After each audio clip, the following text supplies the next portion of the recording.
Trump e os seus secretários começam a falar publicamente sobre a necessidade de Nicolás Maduro renunciar ao poder na Venezuela, enquanto Nicolás Maduro garante que se o Trump se preocupasse mais com a população do seu próprio país, a situação dos Estados Unidos não estaria tão grave. Vale lembrar que Rússia e Venezuela trocaram telefonemas entre chanceleres e a Rússia garantiu apoio total e irrestrito à Venezuela. Será que significa um apoio também militar? Falar um pouquinho também sobre a chamada Frota Dourada dos Estados Unidos, com o anúncio da Trump Class, uma nova classe de navios de guerra promovida pelo presidente americano, que promete ser muito maior, muito mais poderoso, 100 vezes mais poderoso, mas que já encontra algumas dificuldades de execução e até mesmo dificuldades orçamentárias. Vale lembrar que no setor marítimo, mais de 50% da produção de todos os equipamentos estão centralizados em um único país, que é a China. Para finalizar, falar também sobre a generosidade natal promovida pelo Trump, que é triplicar o valor para que os imigrantes indocumentados se autodeportem, entender exatamente o que está rolando, e palavras de J.D. Vance, que fala que a Ucrânia já se convenceu que não ficará com a região de Donbass e que houve avanços sensíveis nas negociações de paz. Será que faz sentido? Se vocês querem entender um pouco mais sobre esses assuntos. E muito mais também sobre geografia, geopolítica, atualidades, política, polêmicas, enfim. Tudo para você se manter sempre bem atualizado. Já se inscreve no canal, deixa seu like, compartilha esse vídeo, que eu, professor Ricardo, conto muito com a sua ajuda. Belezinha? Pessoal, recado rapidinho da nossa parceiraça do canal. Galera, presta atenção que eu tenho uma dica sensacional para vocês. Se você, assim como eu, tem uma série de dados e informações pessoais e profissionais no seu notebook e celular, saiba que você está em risco, porque nesse mundo digital existem várias pessoas de má fé que querem ter acesso às informações para coisas não muito positivas. Para sua proteção, eu recomendo demais que você utilize o melhor VPN do Brasil, que é o VPN do Surfshark. VPN que eu uso, inclusive, tá? O VPN ele é sensacional do Surfshark, porque ele vai criando uma espécie de criptografia que vai protegendo os seus dados, evitando que pessoas de má fé tenham acesso às suas informações. Hoje, por exemplo, eu me sinto totalmente confortável para acessar meu banco, fazer uma transferência bancária, sei lá, qualquer tipo de plataforma, né, banco que você tenha. Super seguro, galera, pelo celular, transferência de arquivos pessoais e também profissionais. Além do que o VPN, ele consegue mudar sua geolocalização em uma série de IPs em países e servidores diferentes, protegendo a sua segurança, protegendo as suas informações. E com isso, outras usabilidades sensacionais. Por exemplo, o VPN ele permite que você tenha acesso a países diferentes com serviços de streamings, plataformas diferentes. Então, por exemplo, tá uma série que você adora, mas ela sai primeiro nos Estados Unidos. Você consegue mudar a sua geolocalização, ter acesso ao IP lá dos Estados Unidos para ter acesso primeiramente ao seu filme, à sua série. Caso você fazer uma viagem, saiba que preço de passagem, preço de aluguel de carro, até de estadia, muda de acordo com o seu aparelho e com a sua localização. Para ter acesso a promoções exclusivas, você consegue também mudar o seu IP e ter acesso a preços sensacionais. Galera, de verdade, tá? Usando o meu cupom RICARDO, você tem acesso a tudo isso com 4 meses extras de conteúdo para vocês. É muito baratinho, até porque o Surfshark você pode dividir em vários equipamentos diferentes, no seu notebook, no seu celular, no seu videogame e até com outras pessoas diferentes. Você compartilha exatamente a mesma conta. Galera, fica mais barato que uma balinha para você garantir a segurança das suas informações, tá? Então, ó, começa o ano com toda a segurança possível utilizando o VPN do Surfshark. Galera, recomendo muito para vocês, tá? Pensa na sua segurança, tanto profissional como pessoal. Bom, galera, então bora lá pro vídeo, ó. E lembrando, tá? Que quando você usa o VPN do Surfshark, que é uma coisa totalmente legal, as estatais brasileiras eu utilizo também, você garante a sua segurança e várias outras usabilidades, galera. Não perde essa oportunidade. Tamo junto? Então bora lá pro vídeo, ó. Como eu trouxe para vocês a introdução, as problemáticas relacionadas ao confisco, ou como muita gente vê alertando no comentário, né, ao roubo que os americanos vêm praticando, é que eles alegam que, na verdade, são embarcações que estão sancionadas, estão punidas, vem repercutindo na geopolítica internacional, com alguns países grandes se posicionando, como a Rússia e a China, que a gente vai falar daqui a pouquinho, e também anúncios por parte dos Estados Unidos, porque a pressão é óbvio que ela cresce, né, porque há acusações aí de violação do direito internacional.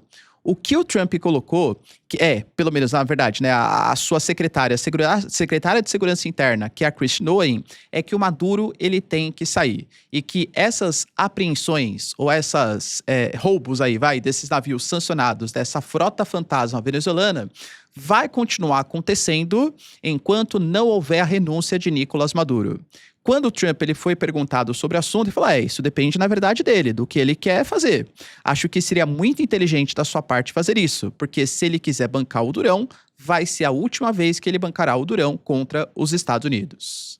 E aí, como eu trago para vocês, a retórica fica mais agressiva, e quanto mais agressiva, a gente teve ali pesquisas de popularidade evidenciando que a população americana não é favorável a uma intervenção militar dos Estados Unidos na Venezuela, o que não significa que eles apoiam o Nicolás Maduro, claro, são coisas diferentes, mas porque os americanos se envolverem novamente em um conflito, podendo gerar gastos militares que vão ser posicionados em outro país, acusações de imperialismo, existe uma oposição ao governo Trump, claro, isso pode ser muito mal visto pela sociedade americana. Quanto mais ela ameaça e mais ele não faz nada, isso vai reforçando o argumento que o Nicolás Maduro ele é supernacionalista, que está resistindo ao imperialismo americano. Ele falou sobre isso recentemente. Falou que já está há semanas resistindo a uma tentativa de agressão dos Estados Unidos e que o povo venezuelano, a República Bolivariana da Venezuela, deve resistir. E, aliás, falou, provocando mesmo os Estados Unidos, né? Que o Trump ele estaria muito melhor se ele pensasse na população e no seu próprio país, já que 70% das declarações que ele dão são sobre a Venezuela e os Estados Unidos. Ou seja, mais uma vez relato, né? Mais pressão. Se não fizer nada, vai ficar ruim pro Trump. Ele se colocou contra a parede. Se ele fizer alguma coisa e entrar numa guerra, pode haver repercussões negativas em relação ao seu posicionamento. E se ele não fizer nada depois de ter destacado tanto os militares, navios de guerra, isso também pode comprometer a sua popularidade. Ontem a gente teve um telefonema, por exemplo, entre Ivan Gil e o Sergei Lavrov, que são os ministros das Relações Exteriores de Rússia e de Venezuela, e a Rússia mais uma vez falou que vai apoiar de maneira assim, total, respaldo total à Venezuela. Principalmente no que compete às questões, eu diria, regimentares. Em que sentido, professor? A Venezuela já anunciou que, por considerar que essas apreensões que estão acontecendo contra os navios venezuelanos, porque os americanos anunciaram que estão ficando com a embarcação, que estão ficando com a tripulação, que estão ficando com petróleo, a gente fala de uma quantidade substancial de petróleo que estava sendo negociado. A Venezuela vai reclamar na ONU. A Rússia já anunciou, em conjunto com os chineses, que também falam de uma violação da soberania, uma violação do direito internacional, de apoios no Conselho de Segurança da ONU para que alguma coisa seja feita contra os Estados Unidos. Professor, será que a ONU então vai se mobilizar? Temos dois problemas aqui. Primeiro, o único que tem caráter de fato deliberativo para fazer algo e não consultivo é o Conselho de Segurança. Então esse deveria ser o caminho. Mas o Conselho de Segurança, ele tem 5 membros permanentes, Estados Unidos, Rússia, China, França e Inglaterra, que têm o chamado poder de veto, ou seja, se eles vetarem uma resolução, nada pode ser feito. Penso eu que os Estados Unidos vetariam uma resolução contra eles mesmos. Então pode vir assim, pela Assembleia, né? Condenamos as... Galera, vamos ser sinceros. Na Assembleia, falando alguma coisa, não vai dar nada. Mesmo se fosse pelo Conselho de Segurança, sei lá, os Estados Unidos têm uma dor de barriga, né, e faltou ali na votação, foi aprovado. Também acho que não daria nada. Os americanos, eles têm um soft power e principalmente um hard power extremamente poderoso para poder não seguir as legislações internacionais e, convenhamos, nada vai ser feito contra eles. Como eu já ressaltei também, embora mexam sim em negócios da Venezuela e da Rússia, não acho que os chineses e russos faria uma indisposição tão grande contra os Estados Unidos, fazendo ingerências regionais contra a Venezuela, a não ser declarações públicas, repasse de verbas e coisa que valha. Mas agora, interferir no conflito, eu penso que não. E você? Deixa aí nos comentários. Além disso, galera, tivemos também o anúncio de uma grande revolução no setor armamentista, no setor bélico dos Estados Unidos. Eu tinha anunciado para vocês, isso foi há 2 vídeos ou 3 vídeos, que os americanos eles tinham aprovado junto ao parlamento do país o maior pacote militar da sua história, orçamento militar da história. São cerca de 900 bilhões de dólares. Para vocês terem uma noção, 10 dias do orçamento dos Estados Unidos correspondem ao orçamento do ano inteiro do Brasil.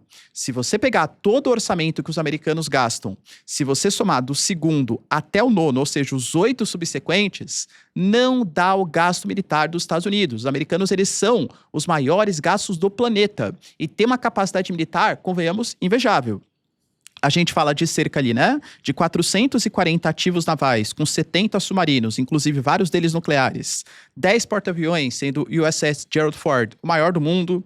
Tem 4.600 tanques e 390 mil veículos preparados para operações terrestres. Cerca de 1,3 milhão de militares e 800 mil reservistas. Na questão, por exemplo, dos caças, mais de 13 mil aeronaves, sendo que 9.700 estão agora, nesse momento, prontos para uso. Caças extremamente tecnológicos, furtivos, e os americanos não param por aí. Os gastos militares, eles estão aumentando. Em um setor, os americanos demonstraram uma preocupação bem importante, que é no setor naval.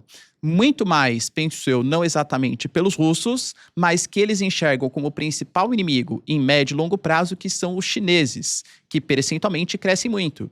Em relação às ogivas, por exemplo, a China também cresce demais, pretende ter até 2030 aí mais de 1.000 ogivas nucleares, muito distante ainda dos Estados Unidos e Rússia, que tem mais de 5 mil cada um.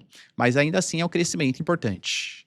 O Trump, ele convocou ali a população junto à Marinha para prestar os devidos esclarecimentos, que é um reforço do que ele está chamando de a Frota Dourada Americana. Ele anunciou agora a Trump Class, que é uma nova classe de navios de guerra, que vai ser a classe Trump. Eu, particularmente, já coloquei para vocês, e perceba, né, falo isso dos dois lados, que eu acho até meio engraçado, cômico, para não falar trágico, você dá o nome de uma operação com o seu nome, né? Por exemplo, o Nicolás Maduro, ele ganhou o prêmio de Arquiteto pela Paz. Um prêmio que ele criou e que os conselheiros que o governo dele indicou deram para ele, por unanimidade, tá? O Trump, por exemplo, quando não recebeu o Nobel da Paz, conversou com o presidente da FIFA e a FIFA criou um prêmio pela paz e deu pro Trump. Cara, desculpa, né? Mas egocentrismo passou longe dos dois aí, né? Agora, ele muda até um ritual histórico da Marinha Americana, de geralmente não dar nome de classes para presidentes em exercício, e sim de presidentes como forma de homenagem, enfim. E também, geralmente, a classe recebe o nome do primeiro navio, o que não vai acontecer nesse caso. Claro que ele é o presidente, ele, nesse sentido, né, ele não deveria, mas ele pode fazer, e ele reforça ali uma posição, alegando que são seus investimentos, é a sua manobra militar. Lembrando que em relação a esse egocentrismo do Trump, já existem outras reclamações, porque ele, por exemplo, mudou o Kennedy Center, foi rebatizado agora para Trump Kennedy Center. Ah, mas foram os conselheiros que mudaram. Sim, os conselheiros que foram indicados por ele. Inclusive a esposa do J.D. Vance, que é o vice-presidente, é uma das conselheiras que mudou o nome para Trump. Ou seja, mais uma vez ele fazendo uma auto-homenagem aí, vamos colocar. Mas independente dessas questões egocêntricas do presidente americano, a gente também teve alguns outros anúncios do que significa essa nova classe de ativos. Lembrando que os americanos, eles não produzem encouraçados desde a década de 40. Não porque não tivesse capacidade, mas porque eu diria que outros objetivos foram destacados como prioridade. Os submarinos nucleares, os porta-aviões, tudo tal. Esse encouraçado dessa nova classe de ativos pretende ser, segundo Trump, maior, mais rápido e 100 vezes mais poderoso que os navios atuais. A gente está falando de embarcações de 40 mil toneladas. Quando você compara com porta-aviões nucleares dos Estados Unidos, o peso fica mais ou menos, só para nível de comparação, em 100 mil toneladas. Ou seja, percebam que é um baita navio.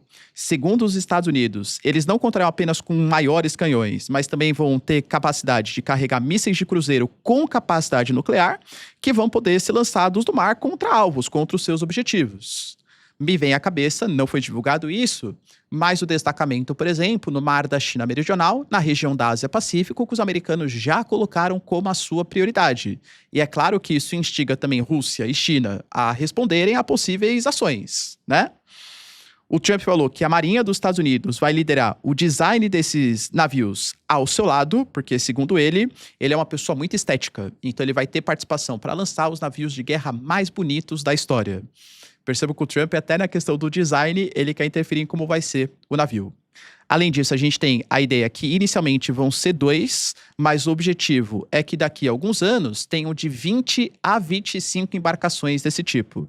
Lembrando que o anúncio ele não foi feito na Casa Branca ou em qualquer outro espaço, mas sim em Mar-a-Lago, que é justamente na mansão do Trump, dando um tom muito pessoal, né, ao lançamento desse tipo de ativo.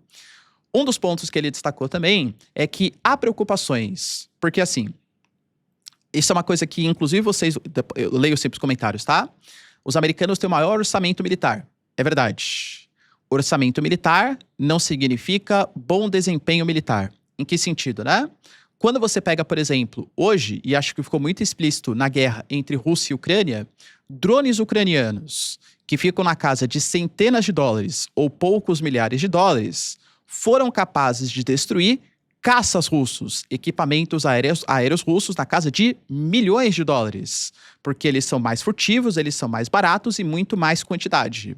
Ou seja, maiores gastos, ainda mais de grandes embarcações pesadas, talvez não fosse o rumo, né? Inclusive, existem críticas do setor militar dos Estados Unidos mesmo em relação a esse anúncio, alegando que a construção de drones marítimos menores, mais eficazes e maior quantidade poderiam ser mais objetivos.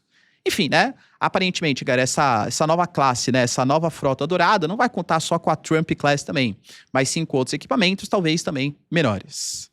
A gente teve a ideia que os Estados Unidos estão reclamando, por exemplo, das próprias indústrias bélicas americanas. Como eu falei para vocês, a questão da desconcentração industrial dos Estados Unidos é uma realidade, e isso é uma coisa que o J.D. Vance já tinha alertado, que é o vice-presidente dos Estados Unidos, alegando que hoje, quando os americanos querem fazer construções, não só de equipamentos navais, mas em outros setores, tem que pedir equipamentos, insumos para a China. Você concorda que colocar todo o seu poderio militar ou a capacidade de produção bélica em um terceiro, em outro país, é muito perigoso? Então, esse anúncio também fala que as indústrias, os navios, não vão ser produzidos em outros países, e sim produzidos nos Estados Unidos. A ideia é incentivar a indústria naval americana.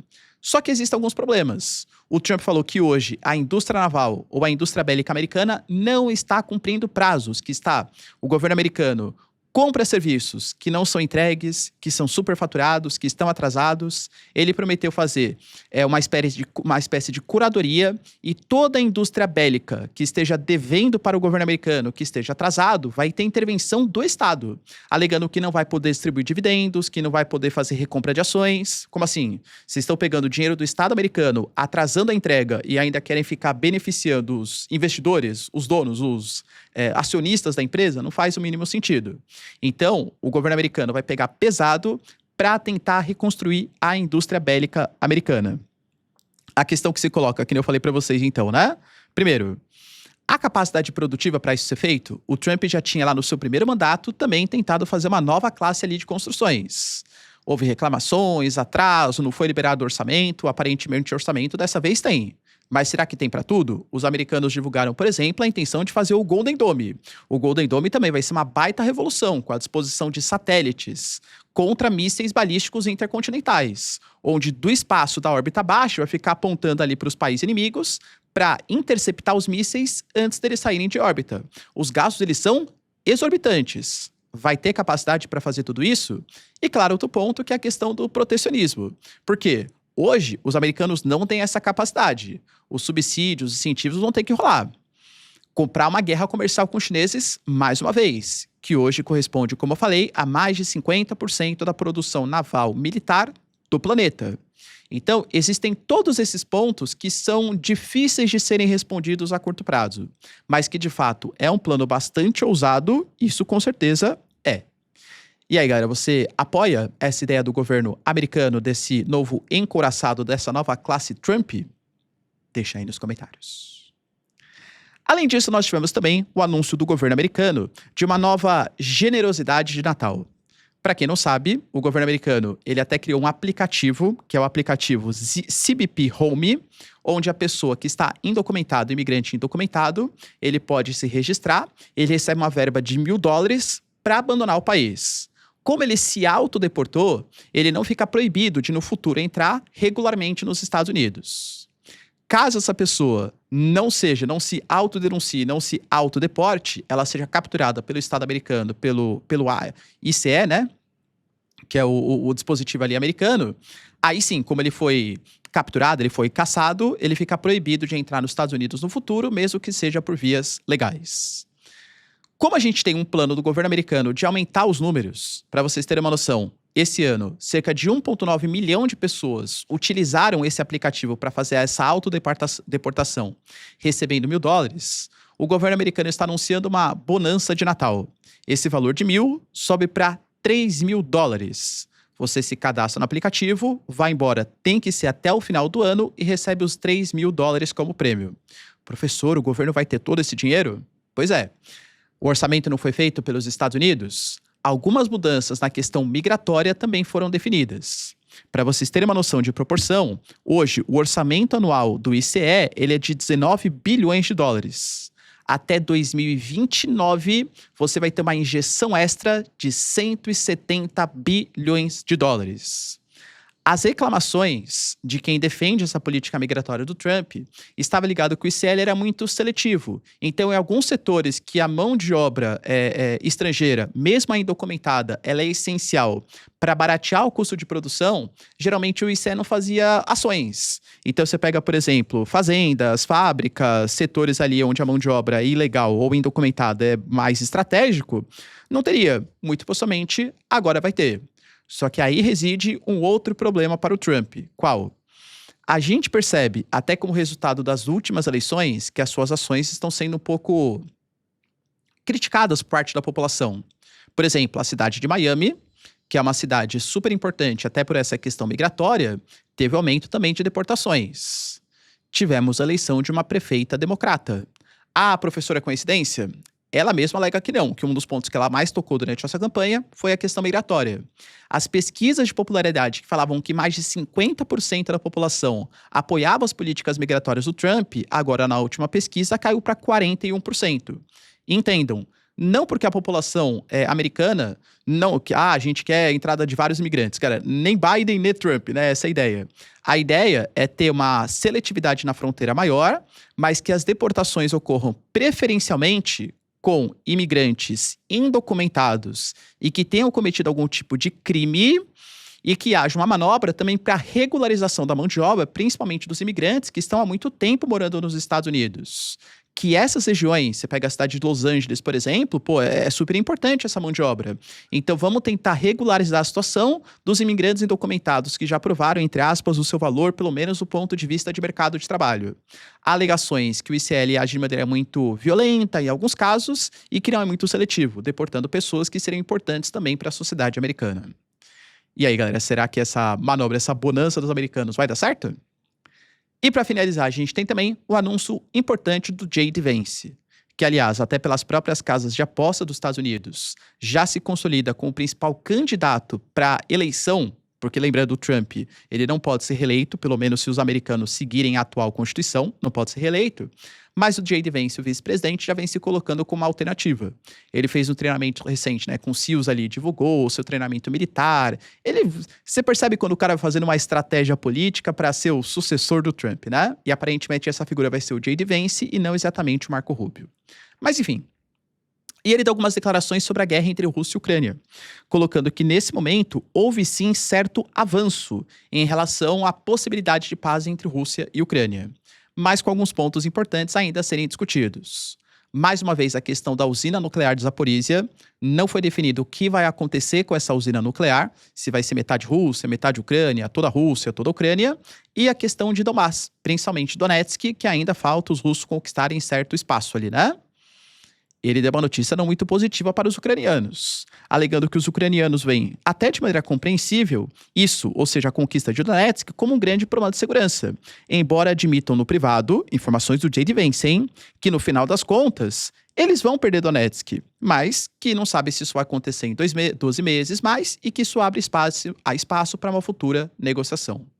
A Rússia falou, o Kremlin se pronunciou alegando que não sabe de onde o J.D. Vance viu esses eventuais avanços, mas que está disposta a negociar com a Ucrânia, desde que os pontos acordados no Alasca sejam respeitados pelos Estados Unidos e pelos ucranianos.